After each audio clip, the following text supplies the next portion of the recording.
അല്ല, അർച്ചന ഗോകുലിന്റെ വീട്ടിലാണെന്നുള്ള കാര്യം മാഡം സന്ദീപിനോട് പറഞ്ഞിട്ടില്ലല്ലേ? ഇല്ല, അധികം താമസിയാതെ ഞാൻ അവനോടത് പറയും. അവന്റെ ചേട്ടന്റെ ഭാര്യ ഇത്രയും കാലം വെച്ചോണ്ടിരുന്നത് ആ വക്കീലാണെന്ന്.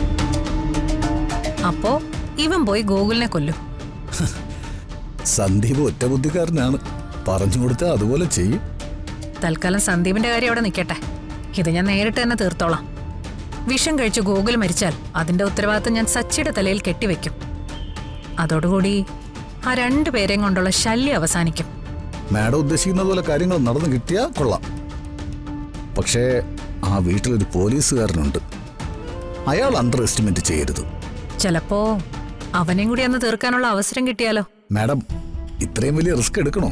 ഇപ്പോ ഗോകുലിന്റെ കാര്യത്തിൽ മാത്രം ലക്ഷ്യം വെച്ചാൽ പോരെ? എന്റെ ലക്ഷ്യം ഗോകുല് തന്നെയാ. സച്ചിൻ രാജീവും അതിനിടയിൽ കിട്ടാൻ സാധ്യതയുള്ള വെറും ഒരു ബോണസ് മാത്രമാ.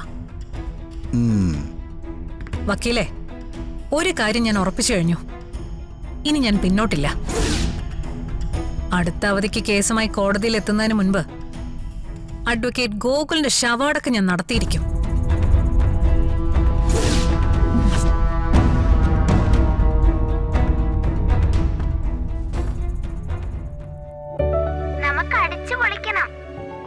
അവിടെ ഊഞ്ഞാലൊക്കെ ഇട്ടിട്ടുണ്ടോ?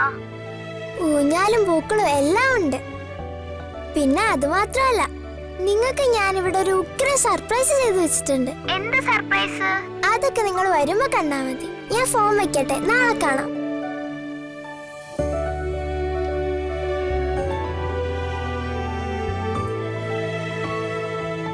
മോളെന്താ സർപ്രൈസിന്റെ കാര്യമൊക്കെ പറയുന്നേട്ട്?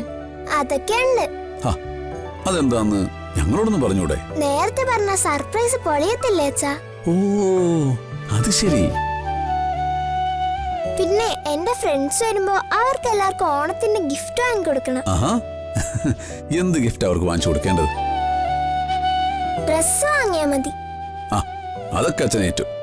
താങ്ക് യു അച്ഛാ.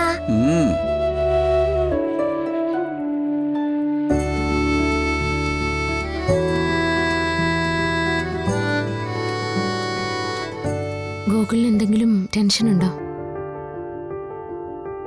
എന്താ ഗോകുൽ? സച്ചേട്ടൻ വരുന്നതിന്റെ കാര്യം ആലോചിച്ചിട്ടാണ് ഈ ടെൻഷൻ? അല്ല,